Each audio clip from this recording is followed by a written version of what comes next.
Hello, this is Jessica with On a Stack of Books.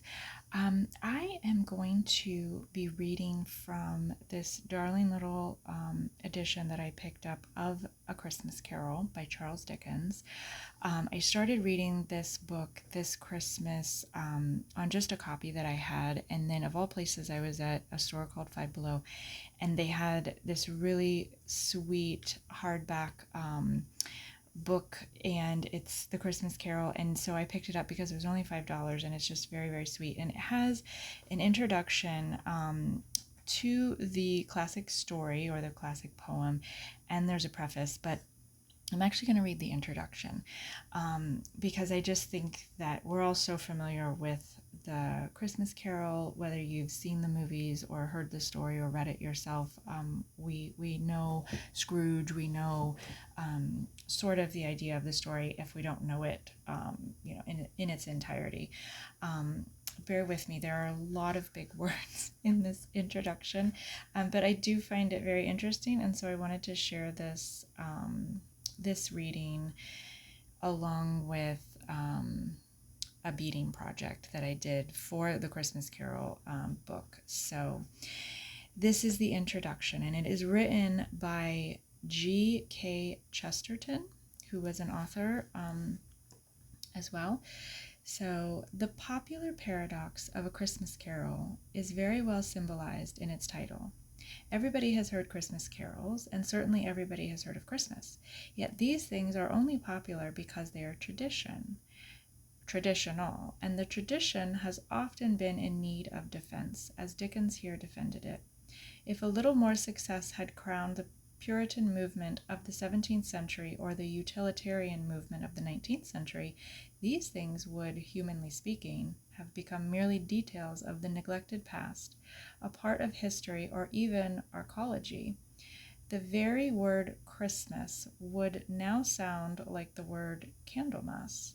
Perhaps the very word carol would sound like the word villanelle. In this sense, A Christmas Carol was only one historical type of poem, and Christmas one historical type of festival. Dickens might seem a strange champion for so historical and poetical a tradition.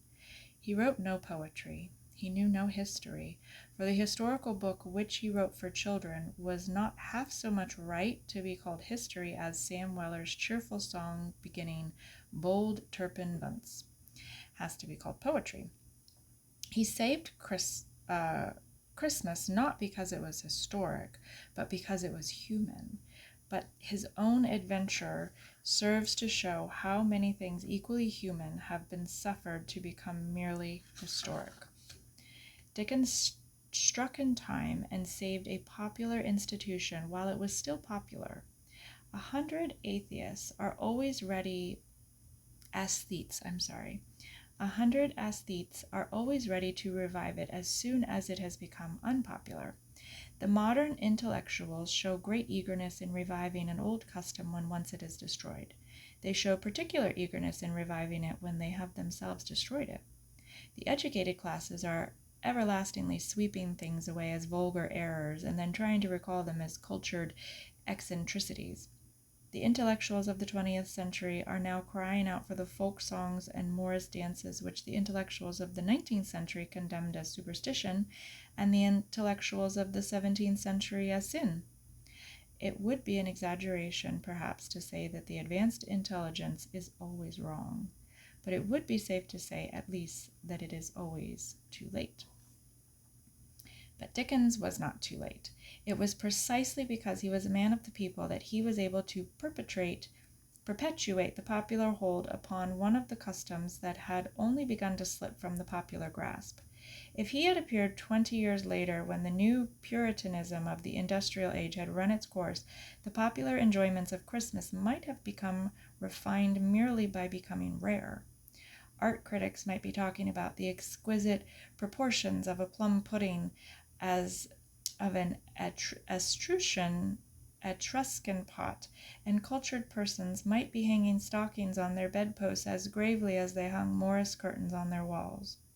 But coming when he did, Dickens could appeal to a living tradition and not to a lost art. He was able to save the thing from dying instead of trying to raise it from the dead. In this one work of Dickens, therefore, the historical and moral importance is really even greater than the literary importance. In this respect, it bears some resemblance in another of his works, which might seem superficially its very contrary. A Christmas Carol is perhaps the most genial and fanciful of all his stories. Hard Times is perhaps the most grim and realistic. But in both cases, the moral beauty is perhaps greater than the artistic beauty, and both stand higher in any study of the man than of the writer.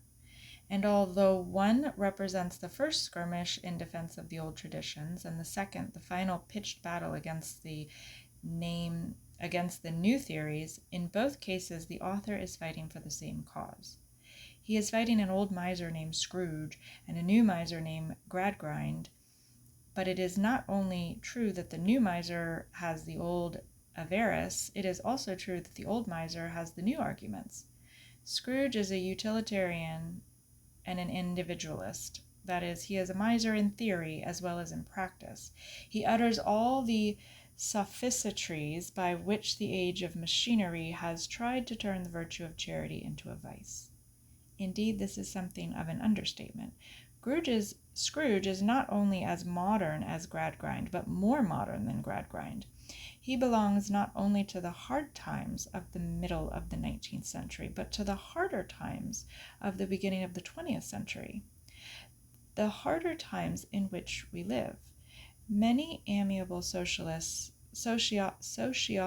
will say, as he said, "Let them die and decrease the surplus population." The improved proposal is that they should die before they are born. It is notable also that Dickens gives the right reply, and that with a deadly directness worthy of a much older and more subtle controversialist. The answer to anyone who talks about the surplus population is to ask him whether he is the surplus population or if he is not. How he knows he is not, that is the answer which the spirit of Christmas gives to Scrooge, and there is more than one fine element of irony involved in it. There is this very mordant moral truth, among others, that Scrooge is exactly the sort of man who would really talk of the superfluous poor as of something dim and distant, and yet he is also exactly the kind of man whom others might regard as sufficiently dim, not to say dingy, to be himself superfluous, but there is something of a higher sarcasm, even then, that to be read on the surface in the image of that wretched little rag of a man, so confident that the rags and refuse of humanity can safely be swept away and burned. In the miser who himself looks so like a pauper, confidently ordering a massacre of paupers. This is true enough even to more modern life. And we have all met mental defectives in the comfortable classes who are humored, as with a kind of hobby, by being allowed to go about lecturing on the mental deficiency of poor people. We have all met professors of stunted figure and the most startling ugliness who explain that all save the strong and beautiful should be painlessly extinguished in the interests of the race. We have all seen the most sedentary of scholars proving on paper that none should survive save the victors of aggressive war and the physical struggle for life. We have all heard the idle rich explaining why the idle poor deserve to be left to die of hunger. In all this the spirit of Scrooge survives, especially in that central irony of his unconsciousness of the application of his own argument to his own case. But in justice to Scrooge, we must admit that in some respects the latter developments of his heathen philosophy have gone beyond him. If Scrooge was an individualist, he had something of the good as well as the evil of individualism. He believed at least in the negative liberty of the utilitarians. He was ready to live and let live, even if the standard of living was very near to that of dying and letting die. He partook of gruel while his nephew partook of punch. But it never occurred to him that he could forcibly forbid a grown man like his nephew to consume punch, or coerce him into consuming gruel. In that, he was far behind the ferocity and tyranny of the social reformers of his own day. If he refused to subscribe to a scheme for giving people Christmas dinners, at least he did not subscribe, as the reformers do, to a scheme for taking away the Christmas dinners they had already got. He had no part in the blasphemy of abolishing in workhouses the Christmas ale that had been the charity of Christmas people. Doubtless he would have regarded the charity as folly, but he would have also regarded the forcible reversal of it as theft.